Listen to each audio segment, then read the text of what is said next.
Dorothy Henderson. I'm one of the Esperance-based creatives who are working to present the Digital Creation Hub that's brought to you by the Esperance Community Arts. The aim of the project is to encourage you to write stories, because you all have lots of good stories, and give you the skills that you can upload them onto digital media. So we have equipment available and other workshops so that you can gain the skills you need to do this. So my forte apparently is writing, so I'm helping with the writing aspect of the project.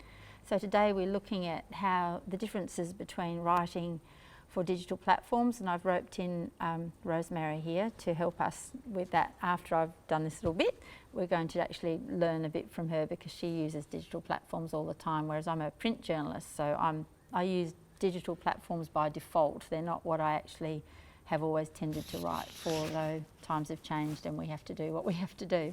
So I've got a little bit of a breakdown here, the differences between reading print and reading online, because that governs how you write for the two things. So reading print is, for most people, a leisure activity, unless you're studying or working and you have to write and read a lot. So that's kind of not always true, but for a lot of us, reading print is a leisure activity. We have few distractions. We sit down to read a book, and reading a book, writing that's written for reading has a linear reading format, so it goes front to back, top to bottom, unless I think, is it Japan that goes the other way around? Anyway, but basically it's, you know, a structured thing, whereas online stuff, anyway, can change around a bit. And reading print has a very immersive content, so the writer's using descriptions to draw you into the story. They're not relying on other visual aspects other than your own mind and their words. Within the different platforms you can use to present your story digitally, there are again different guidelines. So Facebook, the way, if you are going to do this with your writing, and no one's saying you have to, you might just want to store it on a digital thing like a disc or a stick or something, so that people can access it using digital media, but no one else can look at it other than family. But this is where I'm going to get Rosie to do a little bit more work with you after this introduction, because this is what she does all the time. But Facebook, when you're writing for Facebook, they've found that using numbers to attracts readers, and this is where we're doing workshops specifically on the digital media and loading your content. So I'm not going to do too much about that. My thing is about writing for them.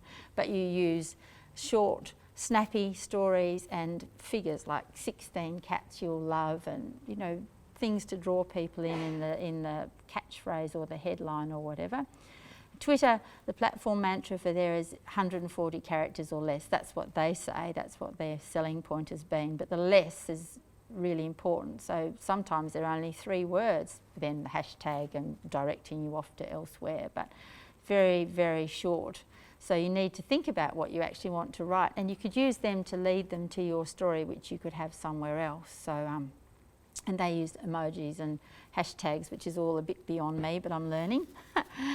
Instagram, this is where Rosie's going to help us out a bit with this, because it has lots of potential as a way of, I feel like it's a safer social media platform, but that might be my own impression of that. But the goal is solid engagement. You can use hashtags with your creative caption, and then follow that. They can click on that and go to your website. So it's a very handy little way to get people to you, but you still need to write short bits on there to then go to your website. Blogs, so I've put some examples of some of the different things you can use, but blogs allow you to explore a bit more and write longer length things. So there's a relatively new thing now called Substack, where you can do blogs and upload photos and things on there. So it's you get an email list, so you could send it to family if you wanted to, a website for all of your posts you put in there, and you can put videos and things in your stories. I've put links to most of these things in the handouts you'll get, but you still need to write to suit the medium, and it has, but it gives you a very clear layout of how to do it. So it has bits where you can write and then add your photos, so that's easy to use. But going back to my original sheet, which I've lost here, sorry, not very good at this. Yes, lost the thing on the bottom here. Excuse me for a minute.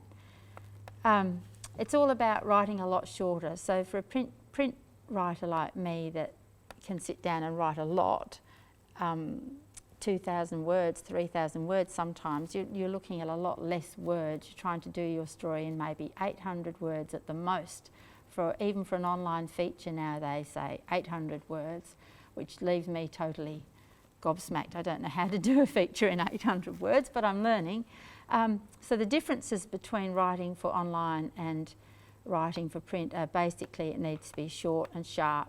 So they suggest that you use hooks, which are always important when you're writing any story, but on an online thing you're competing for lots of other online stories, so you need to grab their attention and keep it. So have the content and the information early. So traditionally they've told us to have an introduction and then your content and then something at the end, so it has to be cut off, it's cut at the end. Now put it all at the beginning because you have to have them there and then keep them there. So their attention span's not very long. So length, for most work for internet's under 1,000 words. Articles written for the print, so for example The Guardian, they share a lot of their long reads, they call them. So, and they use the long read tag specifically so that you know you've got to sit down and actually read it. So people who don't want a long read will skip right past it, but they're mainly written for print that are shared online.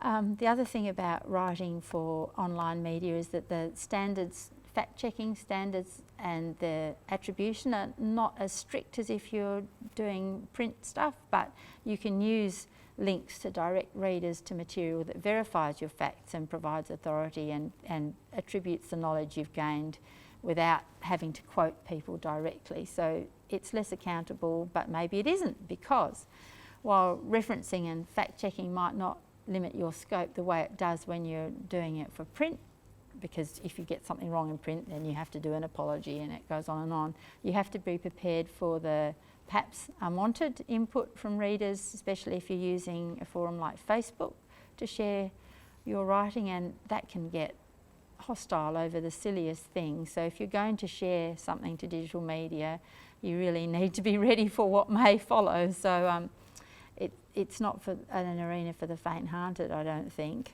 Anyway, pitching, which is only relevant if you're trying to get your work published by someone else, but digital publications generally require you to prepare less if you're trying to get someone to publish your story. They don't generally want you to do so much research before you present your idea, so you can go to them with a smaller pitch, which comes into the pay thing too. The difference between the money paid for print articles and online content you may get less for a more for a print story than online, but you'll get more online stories perhaps, so it makes up a bit of a difference in pay if you're doing it to sell, which a lot of us here are just writing the most important things we'll ever write just for family. So we're more concerned about sharing it online for people we know. So this information may be irrelevant, but it may not be. So writing for your platform, the main difference is length